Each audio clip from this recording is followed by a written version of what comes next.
I've been following the Geico lost car situation. So much I can say. I've tried to make this video like 5 times already. I have so many things I want to talk about. Full disclosure, I've never been in claims. I've never worked for Geico, and I'm not defending Geico. I really do believe that this is their fault and they should take accountability for it. What I think is so fascinating is how these things gain traction online and how it puts the insurance companies in positions where they are forced to take action on things that they may not have taken action on before, how that potentially affects future claims and insurance policies in general. This is the second time, at least this week, that Geico has gone viral for something and has forced to reverse potentially a claim decision. Just the other day, I was talking about the Michigan couple who failed to list their 1.5 and 3-year-old children on their policy and their claim was denied. And because it gained so much traction, Geico reversed their decision and decided to cover the claim, which I think was the right move on their part. They should have done that way before the situation became viral. What is super interesting to me is that these things set a precedent. If you remember, I think it was last year or the year before, there was a woman on here. Again, it was another Geico policyholder. She had moved from one state to another. She had failed to notify them, or she didn't. It was something with Michigan PIP again. They denied her claim outright. They were not going to pay the claim, and she was really upset about it. She made countless videos. She had a large following here, so it gained a lot of traction. I had made a video saying that I don't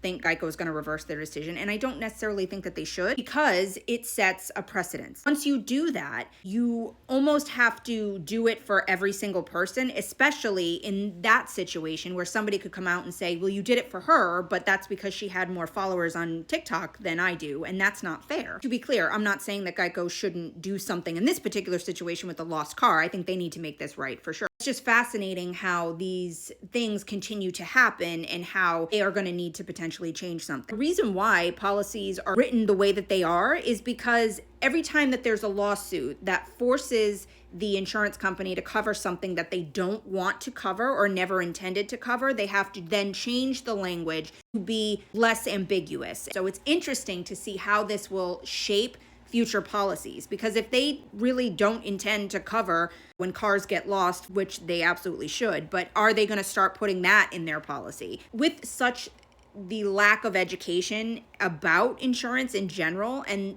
with this mob mentality and the virality of certain things, will they be put in a position where they have to force education because they don't want to have to change the policy wording to not cover things that they never wanted to cover? Does that make sense? I don't know. I just find it all fascinating, and I'm curious what you all think, and where do we go from here?